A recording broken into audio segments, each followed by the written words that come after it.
In the midst of the COVID-19 pandemic, Anchorage feels desolate. Restaurants are boarded up. Christmas shoppers are non-existent.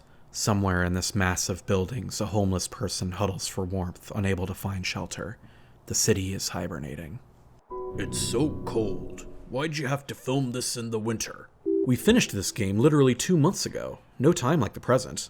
The cold matches the desolation and the gloom. Nothing says lifeless like snow and ice. Maybe you went a bit too far in shooting this at such a cold time and from such a high altitude, though. This is artistically exaggerating it a bit. I think most urbanite Americans like yourself get the point. They're probably already intimately familiar with how the pandemic has devastated their economies. Not to mention all the crowded hospitals and hundreds of thousands dead. In a lonely ICU bed across town, a man clings to life, hooked up to a ventilator, unconscious. He will die tonight.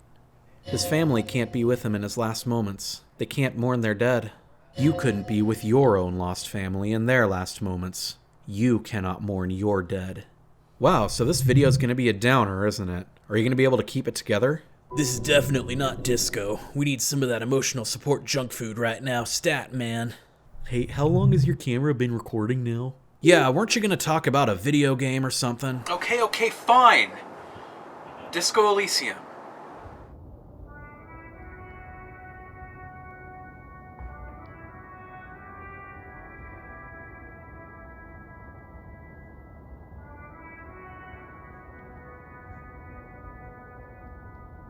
I should probably lay out a couple expectations before I get going. 1. This essay is based on one playthrough using the pre-built sensitive archetype.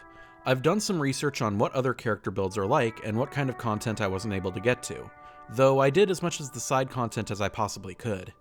I did not exhaustively play this game over 4 or 5 different playthroughs, and there's enough content and character build customization to have more meaningfully different runs than that.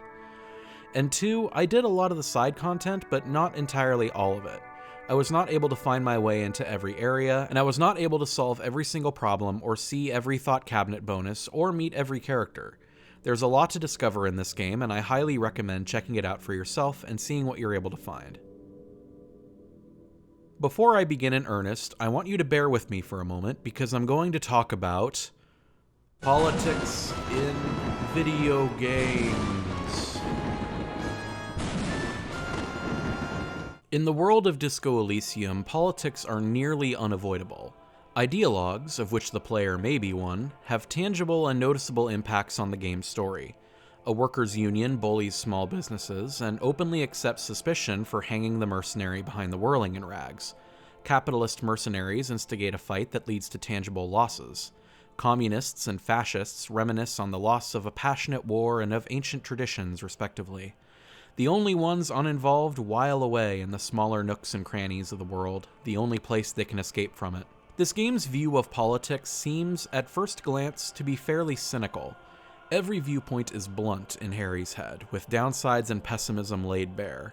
The game is not afraid to show the violent consequences of a lot of these ideological clashes, past and present. The murderer is a bitter combination of old revolutionary and jealous sexist, fighting for communist ideals that have not been implemented and are unlikely to ever be implemented by the powers that be. His murder sets off a chain of events that ends in a union being violently shot away. And yet, that union runs the small town like a mob, with the leader unafraid to rob the poor of what little property they have left to further his own goals. His goals may include a community center, sure, but I couldn't help but think of the little old lady who would lose a part of her livelihood to that. At first, it made me think of a different game, which bore a searing message decrying both of its core ideologies as equally destructive. BioShock Infinite is, in large part, about a fight between the rich bourgeoisie of Columbia and the freedom fighters of the Vox Populi, but it portrays both parties as almost equally heinous. Sure, Columbia is extremely racist and tramples all over its working class, but look at the Vox Populi's violence too, you guys. They tried to kill a kid and everything. It really makes you think. Infinite read to me as incredibly cynical, but when I first played it in 2013, I was able to look past a lot of that because I enjoyed the mind-bendiness of its story, its gunplay, and its ending. Every year I've looked back on it, however, its cynicism has grown stronger and stronger in my memory of the game, to the point where it overshadows nearly everything I enjoyed about it at first.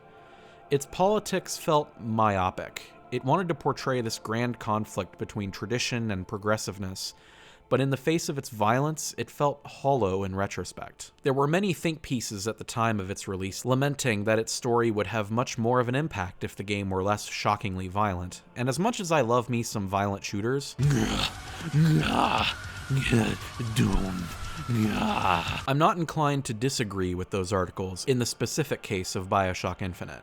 It's a little hard to care about an ideology plus violence equals bad theme when the core gameplay involves me electrifying a murder of crows to paralyze a group of enemies while I gun them down. And so we have Disco Elysium, which tackles a similar sort of subject matter, but in the context of an RPG with no dedicated combat system. Like BioShock Infinite, Disco Elysium takes place in a world where people believe in their ideologies to the extreme and expect you to take sides. The difference is that in Disco Elysium, you're a cop, and in my playthrough at least, a really bad cop at that. And not like the aggressive, tough, abusive, bad cop trope. I mean a bad cop who bumbles around crime scenes trying to take a literal drug-dealing child seriously, drives his car into the sea, loses his badge and his gun, gets a hangover so bad that it induces retrograde amnesia at the start of the game, and forgets his identity and falsely assumes that it's Raphael Ambrosius Cousteau. The first challenge of the game is turning the lights on in your hostel room, and many players die trying to do that. The hungover shock of it can be lethal depending on the way the dice roll.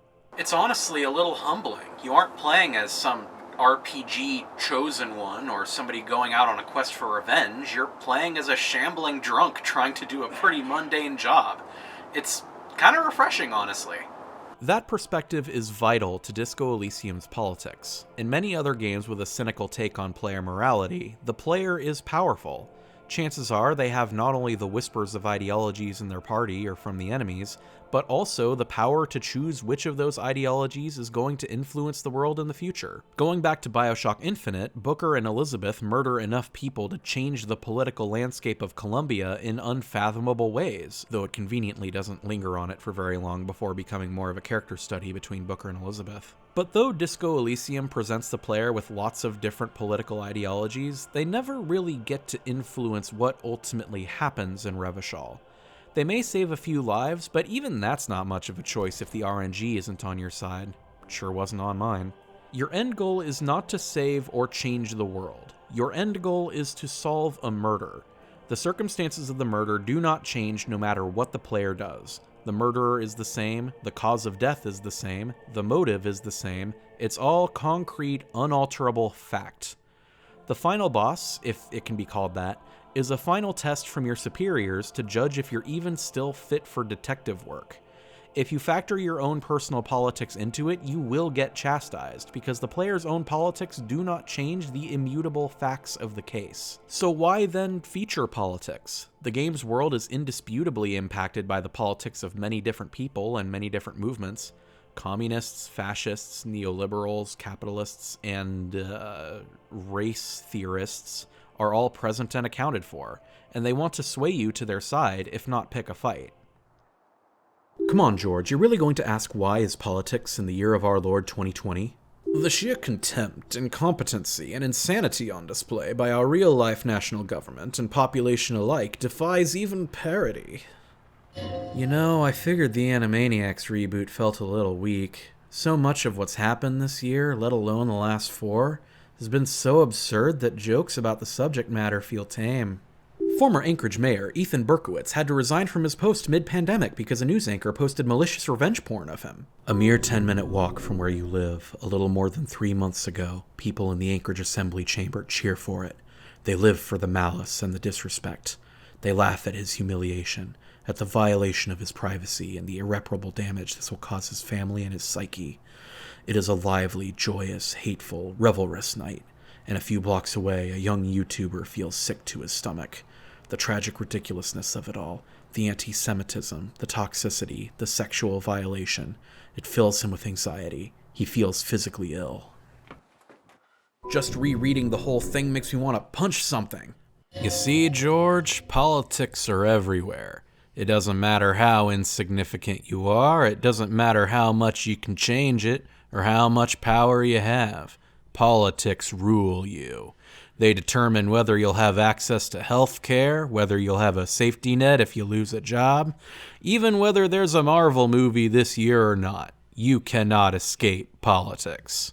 George. That's right, reach for Facebook. For every cute dog picture your friends send you, that one ex-coworker will be there, ready to share his latest political hot take. George, stop listening to authority and stand up. Come on, composure. You know I'm right. You're not wrong, authority. You're just being an asshole about it. You stole that line from The Big Lebowski. Technically, he paraphrased it. Stand up, George, and take a deep breath. But Shush! Now stop artistically dancing around your point and make it. To the camera. After a lot of the collective political trauma of the last year or two, or 4 if we're being honest, it made Disco Elysium feel reflective in a way that not a lot of games were. A lot of it felt honestly cathartic, and the moments where the characters are reassuring felt all the more sweet and therapeutic. Moments like the conversation with the dice maker above the bookshop, or the interactions with the cryptid hunters, or even the encounter with the cryptid itself, are all reminders that there's more at play in Revachol than just political power struggles. I haven't stopped thinking about the dice maker since meeting her. She makes just enough to get by off of her craft. Not a lot, but enough to get by most days in her small chimney niche. The political fervor of the world doesn't tend to reach her. I envy this dice maker. A part of me wants what she has, a small living in a tiny nook of the world, far away from the political tumult outside, making hobbyist tools that spread fun. Creating videos like this for YouTube is hard work, and YouTube's algorithms tend not to reward me for it. Bar some sort of lucky break like the short-lived one that hit my Steam controller videos, I'm not going to be able to make a living off of this channel for the foreseeable future. That doesn't mean I'm going to stop, of course. Unless I have to actually sell off or lose all of my gaming or editing equipment, I intend to keep making videos like these as often as I can. Sometimes that means once every few months or so, because working a job or two can make it less of a priority. YouTube is a hobby right now, for me. That's what it has to be for a lot of people. YouTube's algorithm rewards either existing brands, shocking hot takes, or both, and that just isn't my wheelhouse. And that's okay. I have other ways of supporting myself, and I don't mind putting my skills to work for others. But being creative for yourself is hard when a lot of your creative energy has to go elsewhere. And that's not in and of itself a bad thing. It just means that sometimes I lament that I'm not able to make content for this channel as regularly as I used to. I'm gonna stop here because chances are you didn't click on a Disco Elysium analysis video to watch somebody wax lyrical about how hard it is to create content on YouTube. But there is another aspect of the dice maker's life that honestly does make me a little resentful. I am extremely jealous of the dice maker's distance from the world's politics. This dice maker is not on Twitter. She doesn't have to hear what awful things the president is saying or doing. She doesn't have to watch her friends and/or family get swept up in conspiracy theories or hateful movements. She doesn't have to hear about another beloved company or celebrity that's exposed an ugly part of themselves. I should stop before continuing and say that I don't necessarily advocate for a complete removal from politics. It affects you, and I believe that every citizen needs a healthy relationship with the body that governs them, and that means keeping a finger on its pulse. See, I told you. Quiet. Let him talk. However, the emphasis should be on having a healthy relationship.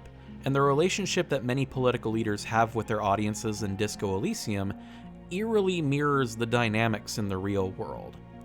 I'm not going to get into specifics or name names, but not too long ago, I was in an abusive relationship. A cornerstone of that abuse was that I was gaslit, the practice of making someone question their own thought processes and memories in favor of a quote-unquote truth coming from a romantic partner, an authority figure, or whatever kind of relationship it is. I know firsthand what gaslighting does to someone's head. After almost a year of it, I had a hard time distinguishing my own thoughts from my ex's. It took a lot of time and effort to get my brain back into its own space, and even then I still have anxiety or panic attacks about personal traits that they exaggerated upon, or I'll still sometimes give the benefit of the doubt to people in my life who do me genuine harm in similar ways. So when I see President Trump make a terrifyingly crazy remark, only to then backtrack that he's only being sarcastic or that the press should learn to take a joke, that sets off extremely loud alarm bells in my head. When I say a healthy relationship with politics, I'm referring to, the opposite of that. And Trump using this type of rhetoric to inflame his base or sow doubt about COVID-19 is high on my list of concerns for the modern political landscape. Disco Elysium's most sane and collected characters, what few there are far enough removed from politics that they can do their thing without being constantly engaged with an oppressive or abusive leader or regime. A lot of the most reflective moments in this game occur outside of the political space. Moments like the visit to the Dice Maker, or the date with Lillian, or the encounter with the Phasmid towards the end, are all almost completely removed from Revishal's politics, and if the player forces them in, they're met with a shrug at most. Under normal circumstances, I would find this detachment from politics to be a detriment. It suggests an undertone that people are better off removed from political discourse, and that's not an undertone that'd normally sit well with me. Having a healthy relationship with politics does not mean no relationship at all, in my opinion. But this year of all years, this 4 years of all 4 years, I needed a break, because our leaders have forced an unhealthy, gaslight-rich relationship upon most every American, especially if they're on social media. They've stoked racist anger, they've exploited shock, and their sowing of mistrust among their constituents has done irreparable, tangible, and lethal harm to most, if not all of us. Disco Elysium was simply a cathartic mirror. I'm not certain it intended to be a cathartic mirror, but it was a cathartic mirror nonetheless. Its world is a mass of people trapped in a similar political relationship to the one we find ourselves in. So, hearing the calm and rational voices of characters like Kim Kitsuragi, Lillian, or the Insulindian Phasmid reassuring me of, respectively, my practiced detective skills, the beauty of daylight, or the sheer terrifying awe that each human carries even at their most embarrassing lows, it just felt really good to hear things like that in 2020. I needed conversations and reassurances like those, and I think most people would too. I think you may have gone a bit too far on the personal feelings there, my friend.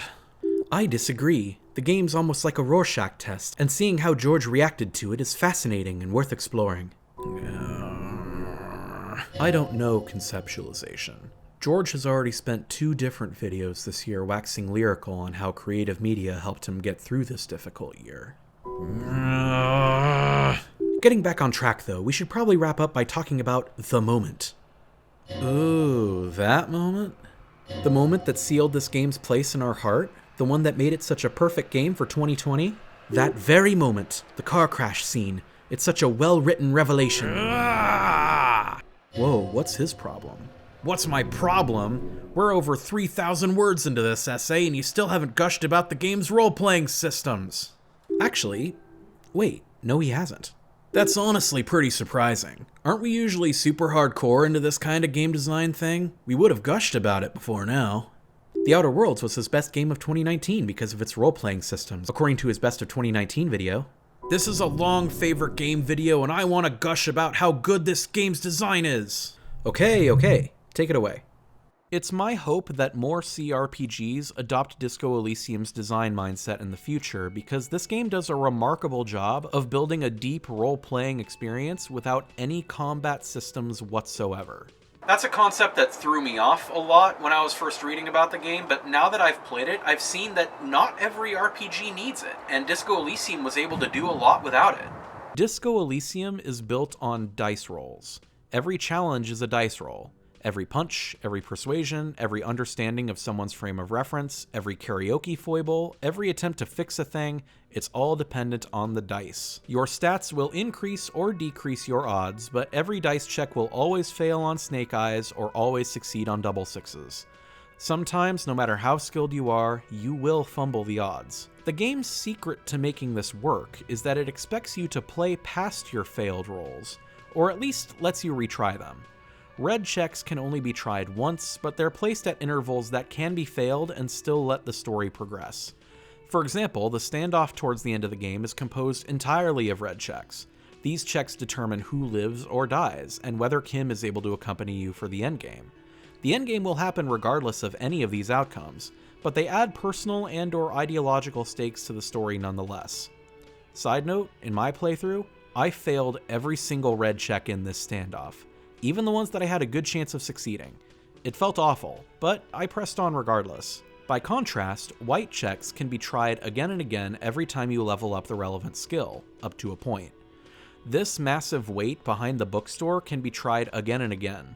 Some of these checks will automatically succeed in some way if you fail them enough. For example, if you fail enough times to convince this union leader to help you in the case, your partner Kim will handle it for you in an entertaining way. There is still challenge built into this system, of course. A failed check could cost the player recoverable health or morale. The player character can still die, or at least lose enough morale to give up the case and live under a bridge. But having the entire game rely on dice rolls and expecting the player to play past their mistakes opens up a wide array of possibilities. There are a vast amount of possible conflicts that could be decided by these rolls, and not all of them are violent by nature. The hardest, most miraculous roll of the game for me was when I nat 12'd the check at the karaoke mic, a success that could only have happened with a nat 12. The game has turned something as innocuous as singing karaoke into a thrilling, against-the-odds challenge. Suddenly, in my head, RPGs don't have to be about warriors or violent people. They can be about a detective who's obsessed with communism, constantly apologizes for the most minor of mistakes, and is normally terrible at karaoke except for that one time when he rolled a nat 12 and unexpectedly aced the biggest performance of the game. And yeah, I know a lot of tabletop RPG nerds are probably rolling their eyes right now like, well, duh, of course RPGs can do that, but look, I'm a video gamer's video gamer, okay? This is kinda novel to me still, so let me appreciate it and gush about it. Disco Elysium emulates the tabletop roots of the genre in such an immaculate way that it feels like a revelation, and it took a lot of effort to make it this way. You know how many different outcomes you have to write to make something like this work? To be fair, it isn't perfect. Despite the game's best efforts, there are apparently some scenarios that render the game into a softlock. And there was one dice roll I snake-eyed that the game just flat out ignored because there was no way I would have been able to progress the game if I failed. That's not a joke. I had a 97% chance to succeed and failed, and the game was like, no, you can't fail this one. The game literally can't progress if you fail, we are giving you this one. It helps that much of Disco Elysium's creative budget went into its writing, rather than making the graphics as lavish as possible, as many other RPG video games tend to do nowadays. Even the closest games Disco Elysium has to competitors, other dice rolling fare like Divinity Original Sin 2 or the technically upcoming Baldur's Gate 3, still have pretty monstrous graphical budgets in comparison to Disco Elysium. And don't get me wrong, Disco Elysium is a very pretty game. Its painterly art style and abstraction lends itself very well to its trippy atmosphere and themes. But by dialing the technical detail back, I get the impression that the devs were able to spend more time on the game's writing and core RPG systems rather than its looks. And I think that helps the game a great deal. Honestly, if Disco Elysium inspires more RPGs to do this, I think I'd be a happier video game player. Like, obviously the biggest of the big budget RPGs aren't going to pivot in a graphics light, text heavy direction just because Disco Elysium succeeded with it, but Disco Elysium has opened my eyes to new things that I want out of video games. Like, seriously, you could make an RPG out of anything with a system like this. Imagine what would happen if someone like, say, Shigesato Itoi, or the Zero Escape developers, or even a non-gaming artist like Jordan Peele got their hands on a system like this. You picking up what I'm putting down here? It'd be rad, right? As much as I love stuff like Final Fantasy or Outer Worlds, we could have so many more kinds of stories or settings in RPGs than hero with sword or hero with gun. Disco Elysium's walking so those future kind of RPGs can run. Or at least, so I hope. So we hope.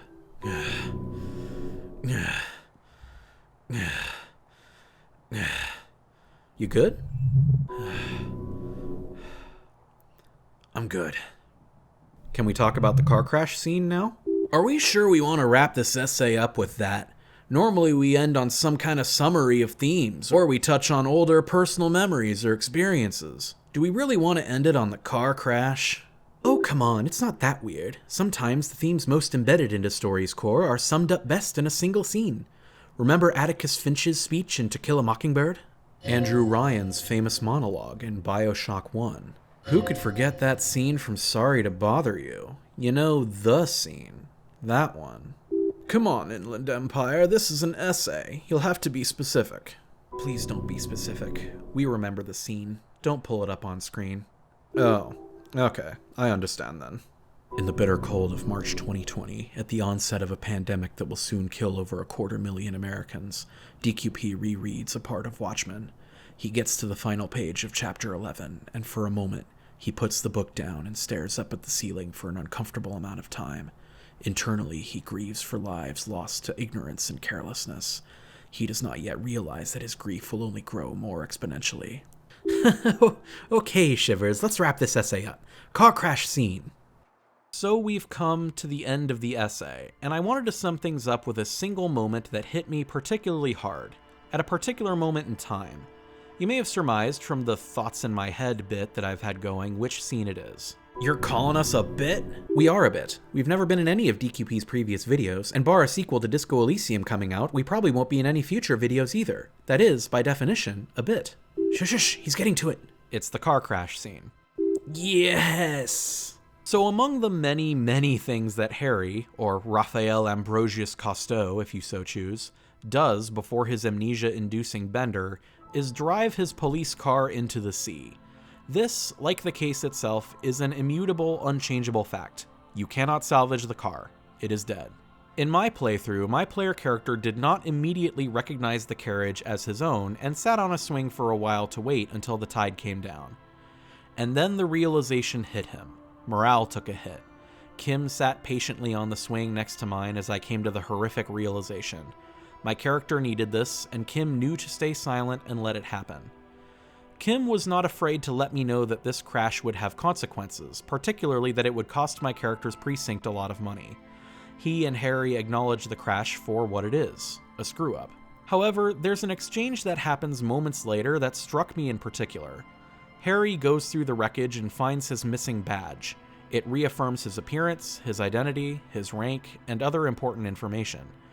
I chose to ask Kim about my rank, and after his explanation, I offered, "You've been putting up with all my bullshit because I'm your superior?" And his response, "No, I've been putting up with you because despite an unconventional approach, you're doing good police work."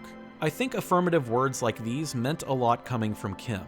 Of all the characters in this game, Kim is the most rooted in reality and objective fact. His primary motivation during the game is to solve the case, and most every action he takes is in service to that motivation. And of course, he's blunt about what this car crash is going to cost your precinct. He doesn't mince consequences. But hearing this man tell me that I'm doing good work felt important. His objective praise was a balancing force against all of the insanity running through the rest of the characters, the world, and the politics. This was something I badly needed to hear in 2020. I'm sure I'm not the only one that's lost work this year. Most people lost their jobs to the pandemic. I lost mine to a corporate buyout. I have a sinking feeling that a lot of Americans are feeling personally responsible for their economic difficulties this year. And it's important to keep in mind that if you're staying inside and avoiding gatherings, or if you have to avoid a job in order to stay safe from the pandemic, that is work. By doing so, you are actively doing your part to keep the virus from spreading. That is tangible hard work. But I can empathize with the idea that, to the average American, it sure doesn't feel that way, does it? Also, putting the pandemic aside for a moment, I tend to overthink and become anxious when working a job. The idea of losing a job because of a mistake and thus not being able to pay living expenses terrifies me. But the truth is, I should be proud of the work I do. And that's not self-aggrandizement. In and outside of this YouTube channel, I've been reminded many times by many peers that the work I do is valuable, that it carries meaning, that it's worthy of praise. Sometimes imposter syndrome kicks in and it doesn't feel like it, but it's an objective fact that my work makes people's lives better. And believe it or not, that's true of most people's work. Chances are good that it's true of your work. Yes, you, watching the video. Even if you're watching this to pass the time while waiting alone indoors for the pandemic to end, that is objectively good work, and you should be proud of that. This kind of thing is what separates Disco Elysium from many of its gaming peers, I think. While many other games try to be edgy and tell a story about violence and ideological cynicism, Disco Elysium balances that out with real heart. And in 2020, of all years, I think I needed some real heart. And so, to finish the video, I'm going to emulate Kim's example.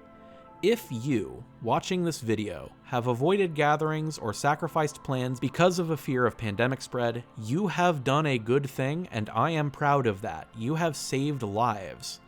If you have been unable to do anything but live off of unemployment while staying at home, I am proud of you for staying at home and preventing the virus from spreading. If you've had to grieve for someone from home, unable to visit them in the hospital or be there in their final moments, that is one of the most painful things one can go through, and I am so sorry.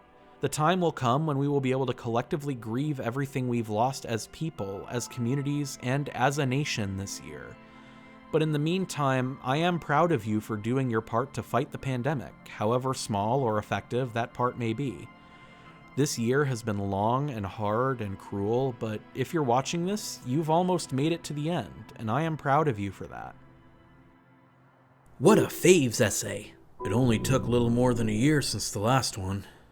How'd you get this far without commenting on police brutality anyway? You played a game about police work in 2020 and somehow didn't mention the bursts of protests and police violence that have peppered the year. Half-Light, my good friend, my pal, we exist in the mind of a white man with white privilege. We can afford to look at a cop car and not fear for our lives, and that's not a luxury that everyone in this country has. Though it's worth bringing up, and it is a problem that needs solving, I don't think DQP specifically is in any place to tell people what to think about systemic and racially charged police violence. What if we directed people to a political action committee to help elect prosecutors who favor reforming the system away from structural racism or abuse of power? Like, say, I don't know, Real Justice PAC? You know, Half-Light, that's a great idea. Surprisingly nuanced. I'm not just here for enjoying angry violence, you know. I represent DQP's instinct and impulses. I'm the rat pulling his hair in situations where he says or does something without thinking. Weren't you even there when we played the game? Yeah. DQP, link that into the description. Hey, you can't tell me what to do. Actually, we can. We're your brain.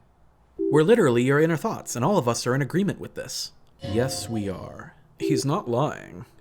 Even I'm with them, and my skill is literally about empathizing with cops. Must have been hard this year. It's always been hard, to be honest. Okay, enough. I hear you guys. I'll put a link down in the description.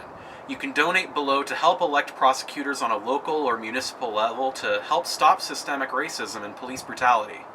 Hell yeah.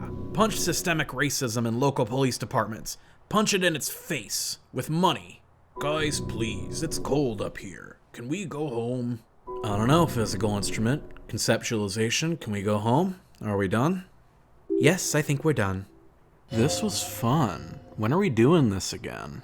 Well, we do have all that Super Paper Mario footage just sitting on our hard drive. Man, why haven't we made that video yet? Okay, fine. I'll make that video too. Hey, don't forget your camera.